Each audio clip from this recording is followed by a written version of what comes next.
बिस्मिल्लाहिर्रहमानिर्रहीम। शुक्रिया चेयरमैन साहब। इससे पहले कि मैं बजट के हवाले से अपनी राय का इजहार करूं, मेरे ख्याल से दो निहायत ही अहम मामलात हैं जिन पर मैं बात करना चाहूँगा। मेंबरान से गुजारिश है कि अपनी अपनी सीटों पर तशरीफ फरमाएं। जी नाज बलोच साहबा, ऑनरेबल मेंबर जो है वो जवेरिया जफर साहबा, आप प्लीज़ अपनी सीट पर तशरीफ फरमाएं। ऑनरेबल मेंबर अपनी स्पीच कर रहे हैं। इजाज़त है चेयरमैन साहब। जी, तो मैं ये गुजारिश कर रहा था कि हमसे पहले भी इस पार्लियामेंट में लोग आ चुके हैं। हमसे पहले भी हमारे बड़े बुजुर्ग इस पार्लियामेंट का हिस्सा रह चुके हैं, और हमसे पहले जो रह चुके हैं चेयरमैन साहब, वो मेरे ख्याल से हमारे लिए कुछ रिवायात छोड़ के गए। अभी सैयद फ़खर इमाम साहब यहां पर तशरीफ फरमा थे, अभी शायद उठ के चले गए हैं। पीरजादा साहब यहां पर तशरीफ फरमा थे, और हमारे सीनियर कलीग्स अभी भी यहां पर तशरीफ फरमा है। मैं आप सबके सामने, हुकूमत के सामने भी और अपोजिशन के सामने भी, आज ये एक सवाल रखना चाहूंगा कि इस पार्लियामेंट में हमसे पहले जो लोग बैठे थे, जो उनकी रिवायात थी, जो उस वक्त पार्लियामेंट का माहौल था, आया आज वो माहौल और वो रिवायात है या नहीं है? चेयरमैन साहब, मैं अगर आपको इज्जत दूंगा तो अपनी इज्जत बढ़ाऊंगा, और अगर मैं आपको इज्जत नहीं दूंगा तो मैं अपनी इज्जत गवाऊंगा। इस हाउस में बदकिस्मती से हमारे रवैये और हमारा अंदाज़े बयां कुछ ऐसे रहा है कि हम इसी पार्लियामेंट को बेतौकीर कर रहे हैं जिस पार्लियामेंट का हम हिस्सा है। तो सबसे पहले तो मेरी यह गुजारिश होगी कि जब हम बात करें तो इस बात का ख्याल रखें कि इस पार्लियामेंट की कुछ अच्छी रिवायात रही हैं। हम ये ख्याल रखें कि हमसे पहले हमारे बुजुर्गों ने जो यहां पर पार्लियामेंट में नुमाइंदगी करते थे, हमारे लिए कुछ अच्छा छोड़ के गए हैं। जो अच्छा छोड़ के गए हैं उसको याद रखें, उससे सीखें। और दूसरा नुक्ता जो मेरा है चेयरमैन साहब, वो ये कि आज इस हाउस में वजीरिस्तान की नुमाइंदगी नहीं है, क्योंकि मेरे भाई बरजीश ताहिर साहब, प्लीज आप। क्योंकि मेरे भाई अली वजीर साहब यहां पर मौजूद नहीं है। आज सखर की नुमाइंदगी से सखर के लोग महरूम हैं, इसलिए कि सैयद खुर्शीद शाह साहब यहां पर तशरीफ फरमा नहीं है। और आज सियालकोट के लोग नुमाइंदगी से महरूम है, इसलिए कि मोहतरम ख्वाजा आसिफ साहब यहां पर मौजूद नहीं है। अगर स्पीकर साहब यहां पर होते तो मैं उनको यह कहता, लेकिन अब आपके जरिए ही मैं यह गुजारिश उनसे कर सकता हूं, चेयरमैन साहब, this is basically the responsibility of the Honorable Speaker of the National Assembly of Pakistan to ensure the presence of each and every member of this House. क्या कर लेंगे वो यहां आकर? क्या बिगाड़ लेंगे किसी का? अपने इलाकों की नुमाइंदगी कर लेंगे, अपनी बात कर लेंगे, और ये उनका हक है। क्यों उनको इस हक से महरूम रखा जा रहा है? क्यों उनके हलकों को इस हक से महरूम रखा जा रहा है? उसके बाद मैं आता हूं, और यह अच्छी बात है कि मेरे बड़े भाई परवेज खटक साहब भी तशरीफ फरमा है, क्योंकि आज कुछ ऐसी बातें ज़रूर होंगी जो पुख्तनख्वा के हवाले से होंगी, और ज़ाहिरी बात है कि हमारा ताल्लुक एक ही सूबे से है। चेयरमैन साहब, आर्टिकल 160 ऑफ द कॉन्स्टिट्यूशन,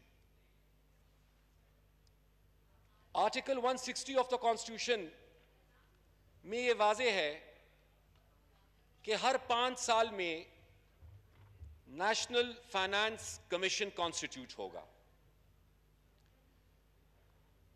और नेशनल फाइनेंस कमीशन के नतीजे में फिर एनएफसी अवार्ड होगा, और उस अवार्ड के नतीजे में फिर वफाक और सूबों के दरमियान रिसोर्सेज और वसाइल जो है वो तकसीम होंगी। आखिरी एनएफसी अवार्ड तकरीबन 10 साल पहले हुआ था, और मैं इसको कलेक्टिव फेलियर कहता हूं।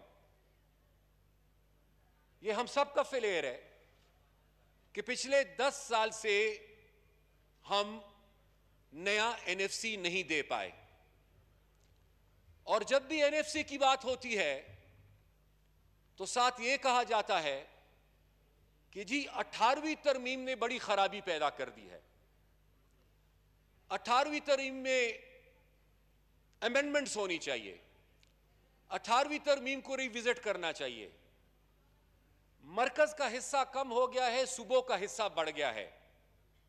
मैं ये गुजारिश करना चाहूंगा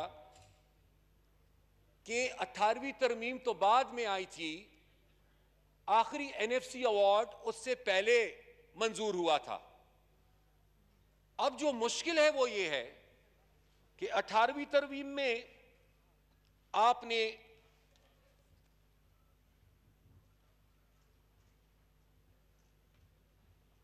अस्सलाम वालेकुम। अस्सलाम वालेकुम स्पीकर साहब। स्पीकर साहब, ये तो निहायत ही हसीन इत्तेफाक है कि आप खुद तशरीफ ले आए हैं, और मैं एनएफसी अवार्ड के हवाले से बात कर रहा था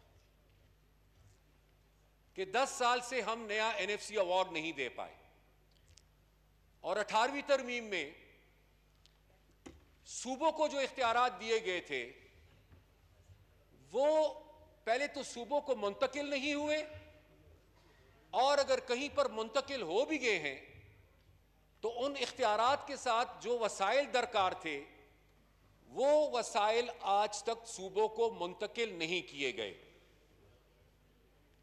आज मेरे ख्याल से दोनों तरफ से इस हाउस में सबसे पहला हमारा मुतालबा और सबसे पहली कोशिश ये होनी चाहिए कि जल्द से जल्द नया एनएफसी अवार्ड दिया जाए, और एनएफसी अवार्ड स्पीकर साहब 18वीं तरमीम के ऐन मुताबिक दिया जाए,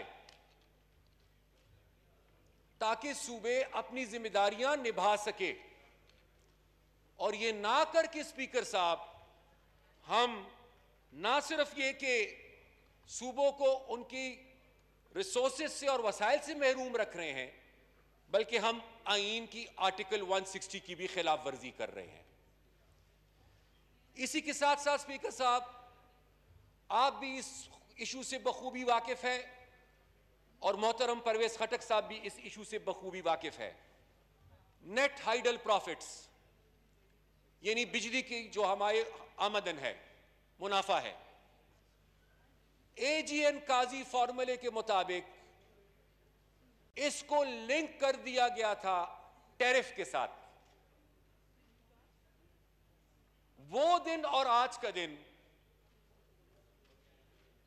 एजीएन काजी फॉर्मूले के तहत आज तक पुख्तनख्वा को अपना पूरा हिस्सा नहीं मिल सका, और जब भी पुख्तनख्वा ने इस इशू को उठाया हमेशा जवाब यह दिया गया कि अगर हम आपको एजीएन काजी फॉर्मूले के तहत आपका हिस्सा देंगे तो हमें बिजली की कीमत को बढ़ाना पड़ेगा, उसका बोझ आवाम पे पड़ेगा। अब कितनी दफा बिजली की कीमतों को बढ़ाया गया, टैरिफ कहां से कहां तक पहुंच चुका, लेकिन आज तक एजीएन काजी फॉर्मूला के मुताबिक पेमेंट्स नहीं हो रही। और यह सिर्फ मैं नहीं कह रहा, खैबर पुख्तनख्वा के मौजूदा फाइनेंस मिनिस्टर ने यही बात दोहराई है उस दिन। एक ज्यादती यह कि एजीएन काजी फार्मूला के मुताबिक पेमेंट्स नहीं हो रही, दूसरी ज्यादती यह स्पीकर साहब कि बजट में जो फिगर्स दिए जा रहे हैं, जो कमिट होता है कि इतने पैसे आपको ड्यूरिंग द फाइनेंशियल ईयर दिए जाएंगे, वो भी पूरे के पूरे नहीं मिलते। सूबा बैठकर अपना बजट बनाता है इन फिगर्स की बुनियाद पर, और जब वो बजट की फिगर्स के मुताबिक उनको पैसे नहीं मिलते तो वो सूबा कैसे तरक्की करेगा, कहां से वो पैसे अपने पूरे करेंगे। इसलिए मेरी ये गुजारिश होगी, आपने एग्रीकल्चर पे लोगों को बिठाया, आपने पाकिस्तान अफगान मसले पे लोगों को बिठाया, अब मेरी ये गुजारिश होगी, इसमें सियासत को एक तरफ करते हैं स्पीकर साहब, इसमें सियासत की कोई गुंजाइश नहीं, ना इस पे सियासत करनी है ना इस पे सियासत होनी चाहिए। बिस्मिल्लाह करे, पुख्तनख्वा का मसला है, नेट हाइडल प्रॉफिट्स पर और एनएफसी अवार्ड पर बुलाए जरगा, बैठे साथ, आप जब बुलाएंगे सबसे पहले इंशाल्लाह मैं खुद चल आपके साथ आऊंगा ताकि अपनी सूबे की नुमाइंदगी और बात हम कर सके और इस मसले को हम हल कर सके। इसी के साथ साथ मैं मर्ज डिस्ट्रिक्ट्स की बात करूंगा, यानी जमशुदा अजला। स्पीकर साहब, कमिटमेंट ये थी कि 3% of the divisible pool merge districts को दिया जाएगा। मुझसे ना पूछे, जो लोग मर्ज डिस्ट्रिक्ट्स की नुमाइंदगी कर रहे हैं उनसे दो बातों को पूछ लें कि आया 3% उन इलाकों को मिल रहा है, और जितना मिला भी है उसमें से इन मुंतखब नुमाइंदों का किरदार कितना है। स्पीकर साहब, जानबूझकर यह कोशिश की जा रही है कि लोगों को नफरत हो जाए इल्हाक से, जानबूझकर ऐसा माहौल पैदा किया जा रहा है कि लोग समझे कि इल्हाक और मर्जर के हक में फैसला देकर अब हमें सजा मिल रही है उस बात की।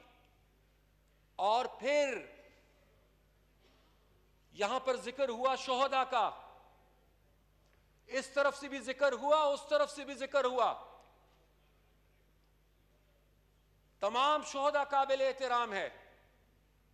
शोहदा में ये आप डिफरेंशिएट नहीं कर सकते कि ये ऑपोजिशन बेंचेस से ताल्लुक है कि ट्रेजरी बेंचेस से ताल्लुक है। शहीद शहीद होता है, वहां का हो यहां का हो, कौम का शहीद है। हम उनको खिराज तहसीन पेश करते हैं, खिराज अकीदत पेश करते हैं। लेकिन स्पीकर साहब,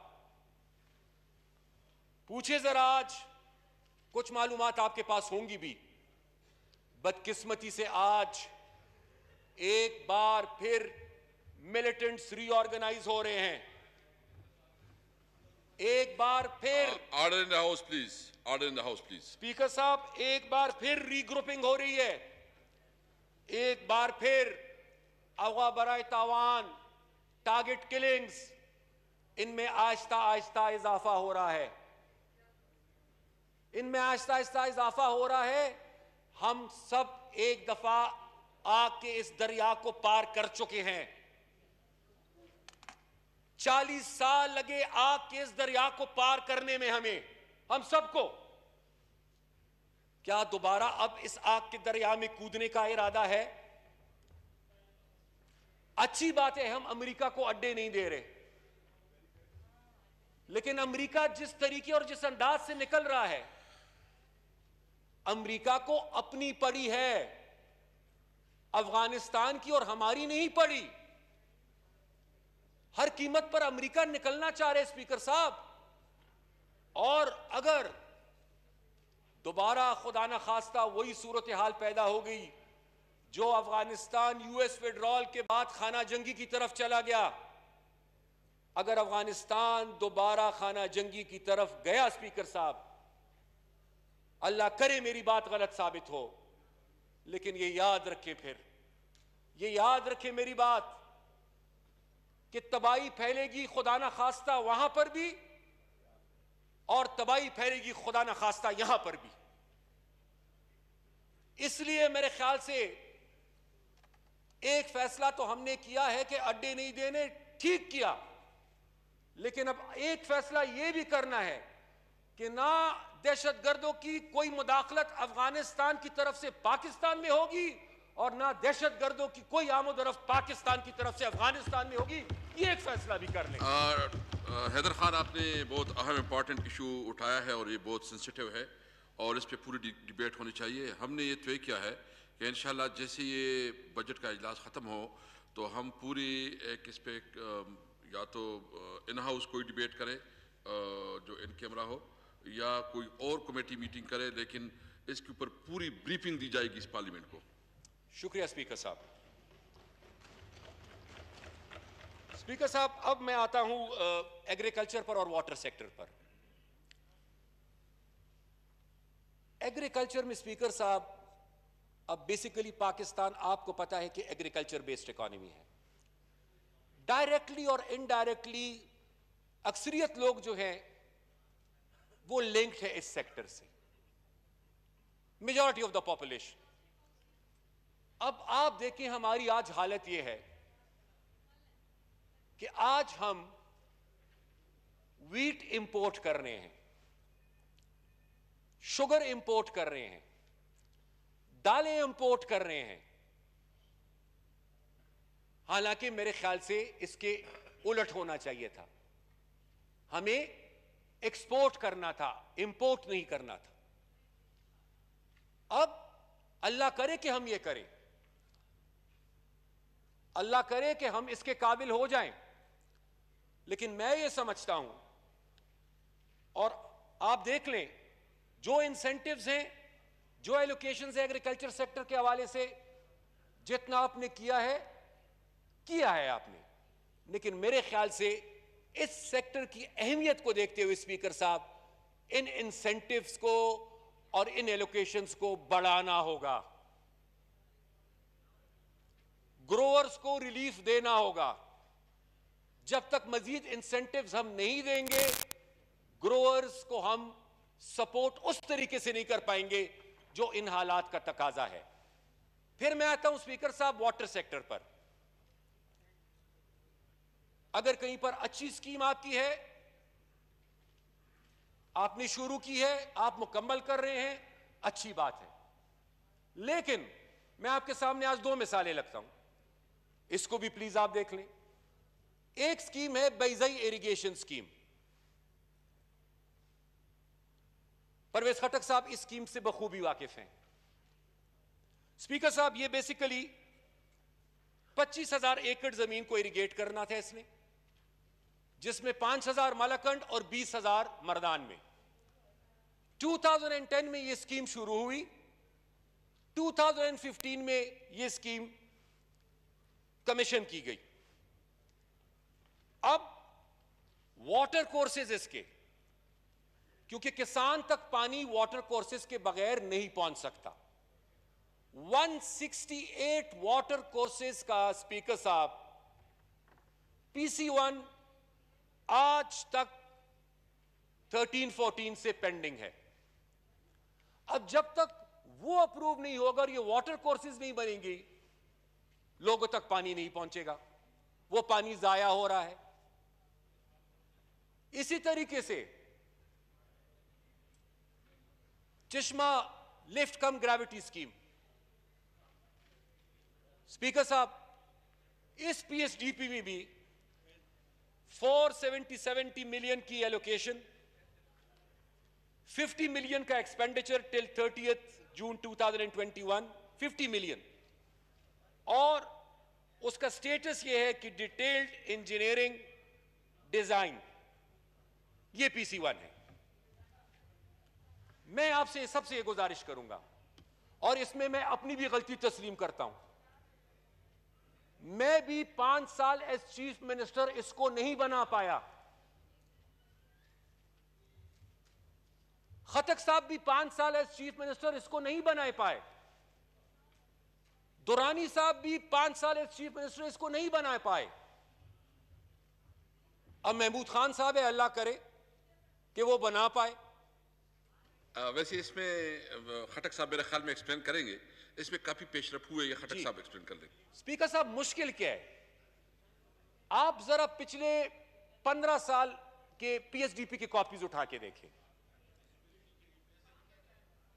15-20 साल से ये स्कीम फिजिबिलिटी स्टडी में रुकी हुई है बस। अब मुझे ये पता नहीं कि ये फिजिबिलिटी स्टडी को 15-20 साल कैसे लग सकते हैं, और वजह क्या है स्पीकर साहब, आप समझते हैं। 1991 के वाटर अकॉर्ड के मुताबिक हर सूबे को उसके हिस्से का पानी दिया गया है। जैसे तमाम सूबों को पानी दिया गया है, वैसे ही उसमें खैबर पुख्तनख्वा का शेर भी है। स्पीकर साहब, हम अपने शेर को पूरा यूटिलाइज नहीं कर पा रहे। जब हम कहते हैं कि हमें आप वाटर यूजर चार्जेस दे, तो हमें कहा जाता है कि आप अपने पानी को इस्तेमाल करें, आपको किसने रोका है? जब ऐसी स्कीम्स नहीं बनेंगी तो हम अपने पानी को कैसे इस्तेमाल करेंगे? जब इंफ्रास्ट्रक्चर नहीं होगा हमारे पास और 15-15 साल से एक PC1, एक फिजिबिलिटी स्टडी जारी रहेगी, तो कैसे हम अपना पानी इस्तेमाल करेंगे? स्पीकर साहब, इसी के साथ साथ स्पीकर साहब, मुझे अब याद नहीं कि जब मैं पिछली बजट तकरीर कर रहा था कि आप उस वक्त तशरीफ फरमा थे या नहीं थे, लेकिन मैंने पिछली बजट तकरीर में यह कहा था कि आपने जो एलोकेशंस किए हायर एजुकेशन के लिए वो नाकाफी है, यानी यूनिवर्सिटीज और हायर एजुकेशन के लिए। और मैंने उस वक्त भी ये गुजारिश की थी कि इन एलोकेशंस को बढ़ाएं आप। नहीं सुना गया। नतीजा उसका क्या? पहले से एजुकेशन को कोविड ने मुतासिर किया, ऑनलाइन क्लासेस ने बच्चों को परेशान किया, यूनिवर्सिटीज की माली मुश्किलात बढ़ी। स्पीकर साहब, असातिज़ा और फैकल्टी मेंबर्स मजबूरन सड़कों पे एहतजाज करने, लाठीचार्ज हुआ। अब जब आप यूनिवर्सिटीज को कहेंगे कि आप अपने रिसोर्सेज खुद बढ़ाएं, तो वो कैसे बढ़ाएंगे स्पीकर साहब? या वो हॉस्टल फी बढ़ाएंगे, या वो एग्जामिनेशन फी बढ़ाएंगे, या वो ट्यूशन फी बढ़ाएंगे। अब इन हालात में जब ऑलरेडी 2 साल स्टूडेंट्स के तकरीबन जाया हो चुके हैं, इन हालात में अगर आप एग्जामिनेशन और ट्यूशन और हॉस्टल फीस बढ़ाएंगे स्पीकर साहब, उसका नतीजा क्या होगा? अब इस साल भी आप खुद इन डॉक्यूमेंट्स को देख लें। इस साल भी स्पीकर साहब 2021-22 की एलोकेशन है for higher education 108 billion rupees. इसमें से 42 बिलियन है development and 66 billion non development expenditure. Demand मेरी मालूमात के मुताबिक नॉन डेवलपमेंट एक्सपेंडिचर की जो उनकी थी, दैट वाज 150 बिलियन रुपीस, यानी 150 अरब रुपए। अब अगर 150 अरब की बजाय हम उनको 66 अरब दे रहे हैं, तो ये 84 अरब रुपए कहां से आएंगे? इतने बड़े बजट में जब आप कहते हैं फखर से कि 900 अरब रुपए का शायद आप कहें कि पीएचडीपी है, स्पीकर साहब 900 अरब रुपए में से 84 बिलियन अगर हम अपनी आला तालीम पर मजीद खर्च नहीं करेंगे तो और कहां पे खर्च करेंगे? इंतजार करेंगे ताकि फिर लोग निकले और एहतजाज करें, फिर से तालीम मुतासिर हो। और इसी के साथ लिंक्ड बात है स्पीकर साहब कि 18th अमेंडमेंट के बाद सूबाई सतह पर प्रोविंशियल हायर एजुकेशन कमीशंस बनने थे। ये इंतजामी और माली मामलात सूबों को मुंतकिल होने थे। आज तक वो सूबाई हायर एजुकेशन कमीशंस वजूद में नहीं है स्पीकर साहब। वो कमीशंस बने एडमिनिस्ट्रेटिव एंड फाइनेंशियल, आप दें इख्तियारात सूबों को, ताकि वो अपने यूनिवर्सिटीज को खुद संभाल सके। इसके साथ साथ पेट्रोलियम डेवलपमेंट लेवी स्पीकर साहब, पिछली साल की फिक्र थी 450 बिलियन रुपीस, 450 अरब रुपए स्पीकर साहब रखे गए थे पेट्रोलियम डेवलपमेंट लेवी की मद में। इस साल रखे गए हैं 610 billion rupees if I am not wrong. Speaker साहब, ये जो इजाफा ऑर्डर है, in the house please, order in the house please. Speaker साहब, ये जो इजाफा है ये जो इजाफा है तकरीबन 160 अरब रुपए का, ये पैसे आया आप पीएसडीपी से देंगे, कोई हमें फॉरेन ग्रांट मिलने वाली है, कहां से देंगे? जाहिर बात है कि इसके लिए आपको लेवी को बढ़ाना पड़ेगा। लेवी को आप बढ़ाएंगे तो पेट्रोल और डीजल की कीमतें बढ़ेंगी। ऑलरेडी इंटरनेशनल मार्केट में ट्रेंड जो है, रुझान जो है, वो कीमतें बढ़ रही हैं। अब तो कमिटमेंट हो चुकी है हमसे, डेफिट पेमेंट पे हमें मिल रहा है तेल या मिलने वाला है, तो कम से कम इस पर नजरसानी कर ले, क्योंकि इसके नतीजे में अगर इंटरनेशनल मार्केट में कीमतें नहीं भी बढ़ती स्पीकर साहब, इस टारगेट को पूरा करने के लिए आपको अपनी तेल की कीमतों को बढ़ाना पड़ेगा। थैंक यू जी, थैंक यू। इसके साथ स्पीकर साहब, मैं बस आखिरी हिस्से में आ रहा हूं। ओके। इसके साथ स्पीकर साहब, आप इससे इत्तेफाक नहीं कर सकते और ना करें, आपका हक है, लेकिन कुछ इंडिपेंडेंट इकोनॉमिस्ट के एस्टिमेट्स के मुताबिक इस वक्त तक 2 करोड़ पाकिस्तानी गुर्बत के लकीर से नीचे आ चुके हैं। मजीद आप इत्तेफाक करें या ना करें, यानी एक फैमिली 6 बंदों की जिसकी आमदन हो स्पीकर साहब 18 और 19 हजार के दरमियान, और इसी तरीके से कुछ एस्टिमेट्स के मुताबिक 50 लाख के करीब लोग बेरोजगार हो गए। कुछ हालात भी ऐसे रहे हमारे, बिलखुसूस कोविड की वजह से, कुछ कोविड की मेहरबानी, कुछ किसी और की मेहरबानी। अब स्पीकर साहब मेरी गुजारिश ये है कि अच्छा है, खैरात सदकात अच्छी बातें हैं, इसका सवाब मिलता है, होना चाहिए स्पीकर साहब, लेकिन मेरी एक गुजारिश होगी कि फोकस हमारा सिर्फ लंगर खानों पर ना हो। स्पीकर साहब, फोकस सिर्फ लंगर खानों पर ना हो, फोकस हमारा इंडस्ट्रियल ग्रोथ और एग्रीकल्चर ग्रोथ पर हो। रोजगार आएगा स्पीकर साहब ज़रूरी तरक्की से और माशी तरक्की से, इंडस्ट्रीज की ग्रोथ से। लंगर खानों से कुछ लोगों को भूखों को खाना जरूर मिल जाएगा, उसको अप्रिशिएट करते हैं, लेकिन रोजगार उससे नहीं आएगा। स्पीकर साहब, आखिर में ये जो यहां पर मेरे सामने स्पीकर साहब आपके सामने जो तशरीफ फरमा है, कोई कागज कलम लेके फिर रहा है, किसी के हाथ में कैमरा है, कोई स्पीकर साहब बाहर एहतजाज कर रहा है। स्पीकर साहब, महंगाई के तनासुब को देखें, लोगों की परेशानियों को देखें, महंगाई को देखें और फिर 10% को देखें। 10% इंक्रीज स्पीकर साहब नाकाफी है, 10% नाकाफी है।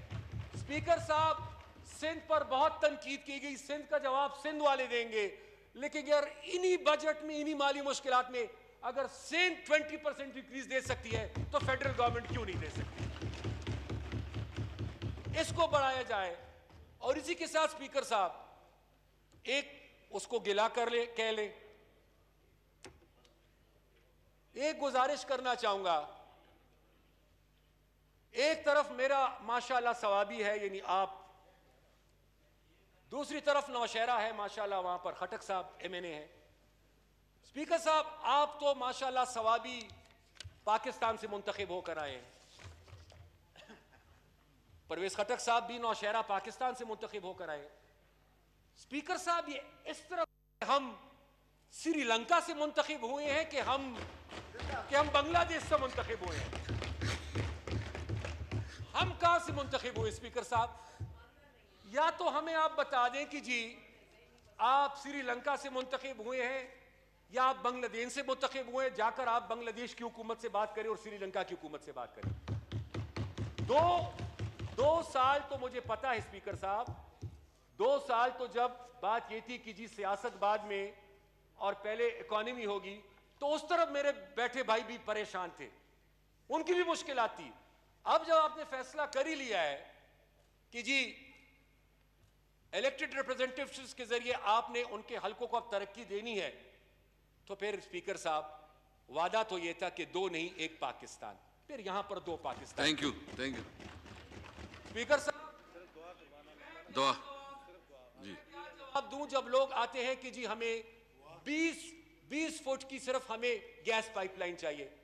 मैं क्या जवाब दूं जब लोग आते हैं कि जी 25 ट्रांसफार्मर खराब है, हमें वो रिपेयर करके दे? मैं क्या जवाब दूं? आप जवाब दे दो तो मेरी भी जान छूट जाएगी स्पीकर साहब। या कानून ही ले आए, वैसे भी आजकल माशाल्लाह कानून बड़ी तेजी से बन रहे हैं, कानून ले आए कि जी अपोजिशन लीडर से इस तरफ जितने बैठे हैं इनके हलकों में कोई डेवलपमेंट फंड्स नहीं होंगे तो हमें मंजूर होगा स्पीकर साहब, कानून होगा। शुक्रिया। Thank you Haidar Khan. जनाब परवेज खटक साहब।